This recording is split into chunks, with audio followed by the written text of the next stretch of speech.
Assalamualaikum warahmatullahi wabarakatuh. Ya, jadi, ini, road to UAS gitu ya. Jadi ada waktu 2 minggu sebelum UAS ya. Ini adalah materi terakhir, yang mana sebenarnya materi ini tidak masuk ke dalam, materi UAS, akan tetapi materi biomimikri ini menjadi, dasar konsep yang akan kalian terapkan untuk tugas, desain poster, untuk tugas besar, sebelum UAS ya. Jadi sebenarnya biomimikri itu apa gitu ya. Jadi biomimikri itu kita itu belajar dari alam. Kita belajar mempelajari alam, mengcopy ya dari bentuk-bentuk yang ada di alam, baik bentuk, proses maupun ekosistemnya untuk apa? Untuk menciptakan suatu desain yang baru ya, desain yang inovatif gitu ya. Jadi kita benar-benar mengcopy struktur yang ada di alam, proses gitu. Misalnya hewan kita, adaptasi tingkah lakunya ataupun strukturnya gitu ya untuk meng-create, hal-hal yang baru. Nah itu biomimikri. Nah kalian jangan sampai, tercampur gitu ya atau salah konsep bahwa biomimikri itu seperti halnya pemanfaatan ekstrak. Nah itu bukan biomimikri gitu ya. Jadi di belakang nanti akan saya tunjukkan bagaimana contoh-contoh biomimikri itu, gitu ya. Nah, ini contoh yang pertama ya. Kalian tahu ada kingfisher birds ya. Jadi dia adalah burung yang dia ininya biru gitu ya, nggak tahu nama daerah. Daerah kalian mungkin beda-beda, penyebutan terhadap burung ini gitu ya. Yang jelas dia itu kingfisher bird. Nah, dia itu karena memiliki, paruh yang sangat aerodinamis gitu ya, jadi paruhnya itu sangat unik bentuknya.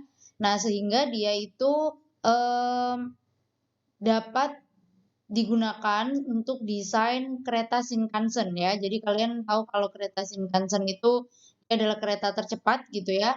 Jadi, dengan dia itu mendesain ulang, mengupgrade kecepatannya, supaya apa? Supaya dia itu lebih cepat. Nah, itu dia idenya berasal dari paruh burung ini, gitu ya. Karena kalau misalnya terkena angin gitu ya, jadi dia itu dengan bentuk yang seperti ini justru akan mempercepat si, laju keretanya.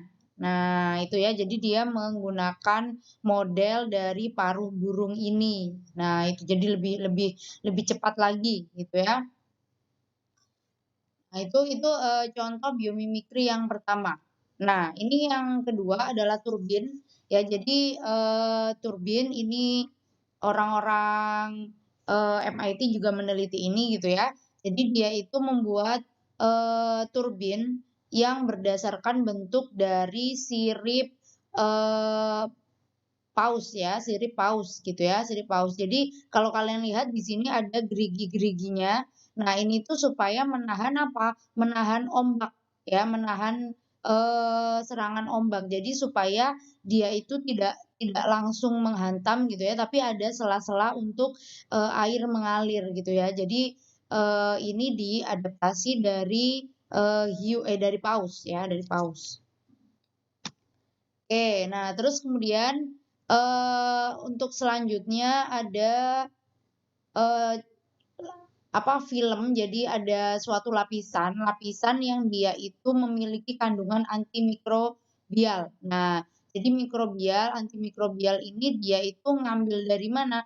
Ngambil dari, paus ya. Jadi dia itu ngambil dari kulitnya paus ya. Kulitnya paus itu diketahui bahwa dia itu, memiliki, semacam dermal dentikel gitu ya, dermal dentikel, sorry, hiu ya, hiu, dia memiliki suatu lapisan antibakteri ya, suatu lapisan antibakteri di sini.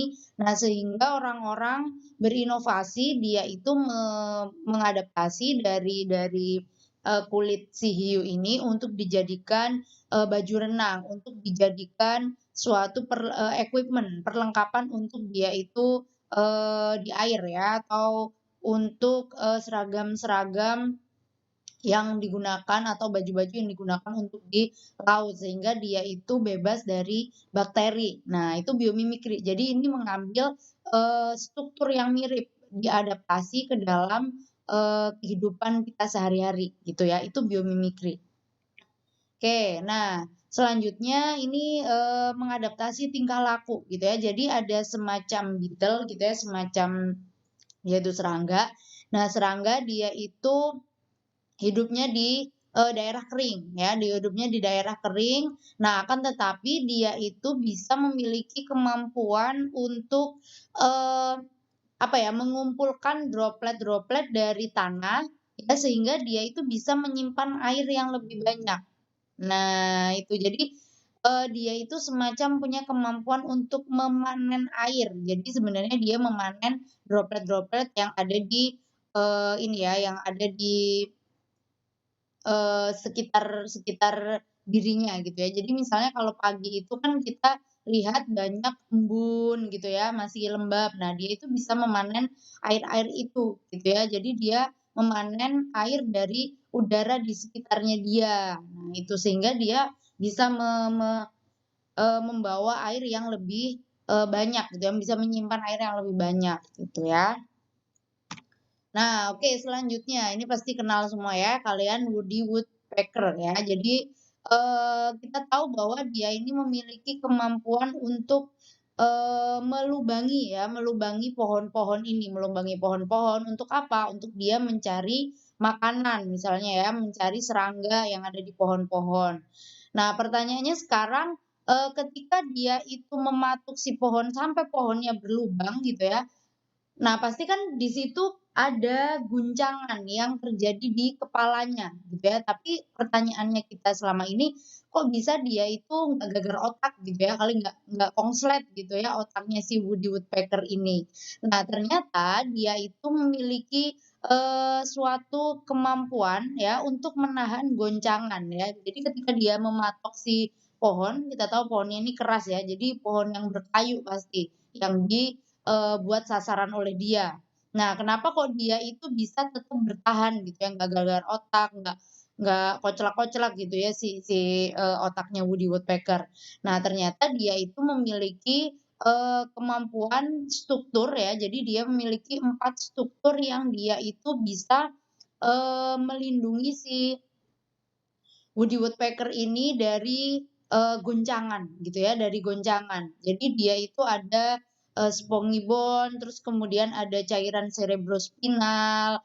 Nah itu ya, jadi ada, beberapa struktur yang di otaknya ini justru dia akan menahan goncangan ketika dia mematok si, kayu-kayu yang keras ini. Nah itu, diadaptasi nih, diadaptasi digunakan untuk apa? Digunakan untuk, teknologi pesawat supaya dia itu, tahan terhadap goncangan gitu ya. Terus kemudian, digunakan juga untuk mikrometeorit ya, kalau misalnya di luar angkasa itu kan biasanya ada tabrakan-tabrakan meteorit itu ya. Nah itu menggunakan, supaya dia itu tetap tahan goncangan, dia menggunakan teknologi yang ada di woodpecker ini gitu ya. Itu biomimikri. Nah ini, ada Cephalopoda. Nah Cephalopoda golongannya gurita gitu ya, golongannya gurita, eee, kalau di SpongeBob itu dia, siapa itu namanya, temannya SpongeBob? Ya, terus lupa ya.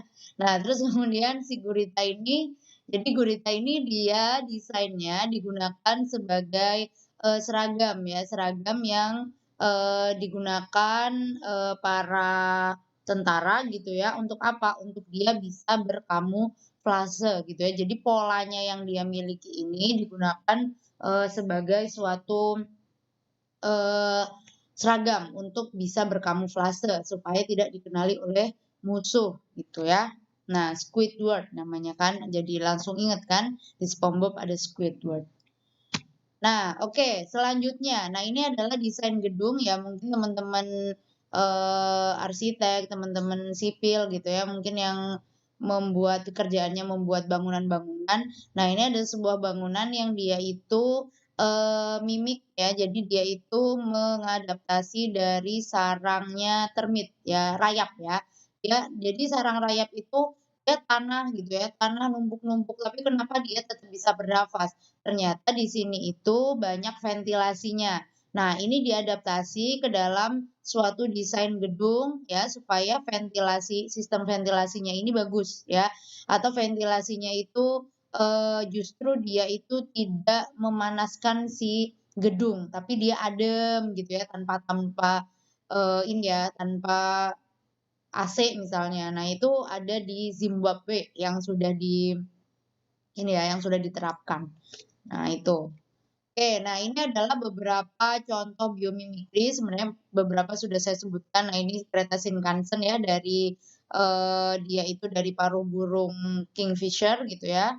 Nah, terus kemudian di sini kalau kalian tahu velcro, nah jadi velcro itu kan dia berdasarkan apa, berdasarkan dia itu, eee tanaman gitu ya, tanaman yang dia suka nempel-nempel gitu ya, yang kalau misalnya kalian main ke pantai itu, dia itu suka nempel-nempel. Nah, si velcro itu yang sering di, kehidupan kita sehari-hari gitu ya, misalnya di dompet atau di, mmm, apalagi ya, dompet, di tas gitu ya. Nah, velcro itu dia ternyata mengadaptasi dari suatu tanaman. Nah, gitu ya.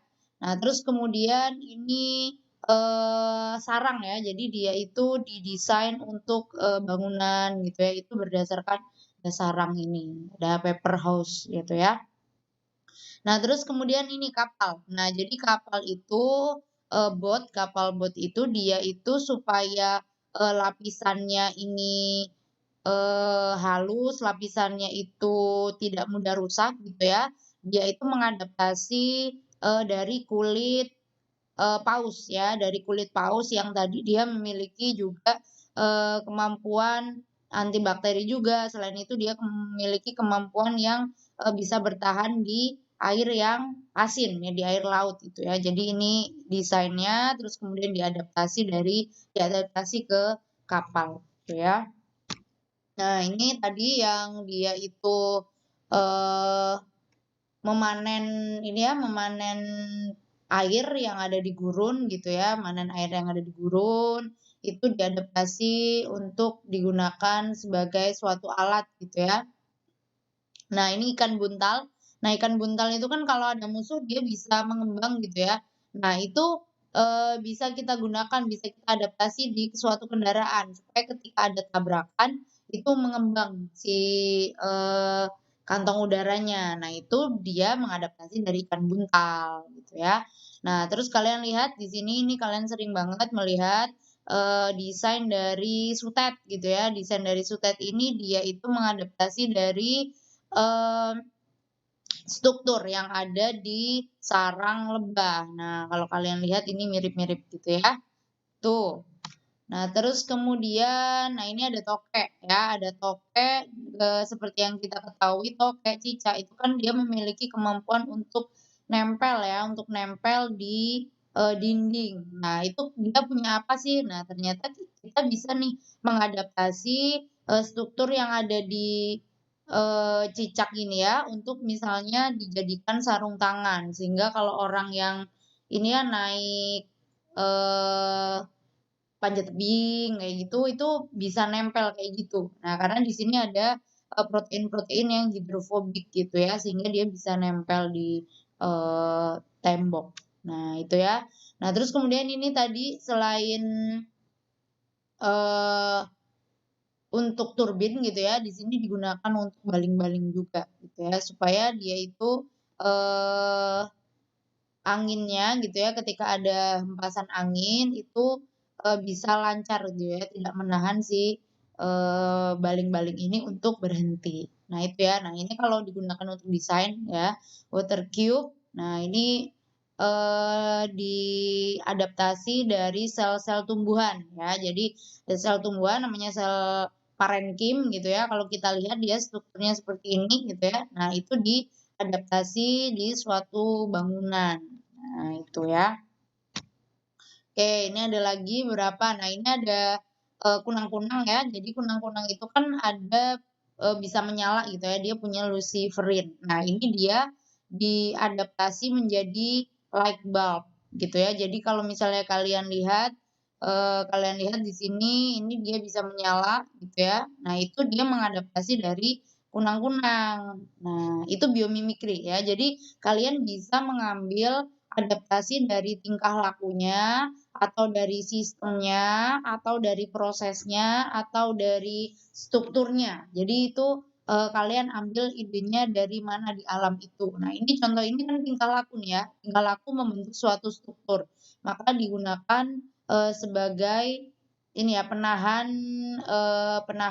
angin gitu ya. Jadi strukturnya ini bulat-bulat kayak kalau ikan dia lagi berkumpul. Nah, itu. Jadi biomimikri itu seperti itu ya. Dia itu mengadaptasi tingkah laku, proses atau struktur dari alam gitu ya. Kalian adaptasi menjadi apa? Menjadi suatu, desain, menjadi suatu alat, menjadi suatu sistem gitu ya, menjadi suatu, struktur bangunan misalnya seperti itu. Nah itu jadi, banyak hal yang bisa kita ambil dari alam. Jadi banyak banget yang bisa kita adaptasi dari alam gitu ya. Nah mungkin setelah ini nanti saya tunjukkan beberapa contoh poster biomimikri, tahun lalu ya, sehingga bisa menjadi acuan kalian untuk mendesain suatu poster yang bagus gitu ya. Jadi ingat poster yang bagus adalah poster yang tidak terlalu banyak tulisan, poster yang bisa memahamkan orang dalam waktu singkat gitu ya. Jadi, kalian tetap pegang konsepnya, tetap pegang prinsipnya, tapi didesain juga dengan bagus gitu ya biomimikrinya. Oke, terima kasih, cukup sekian, habis ini akan saya tayangkan ya, tayangkan beberapa contoh poster, semoga kalian bisa mendesain dengan bagus gitu ya. Oke, terima kasih. Assalamualaikum warahmatullahi wabarakatuh.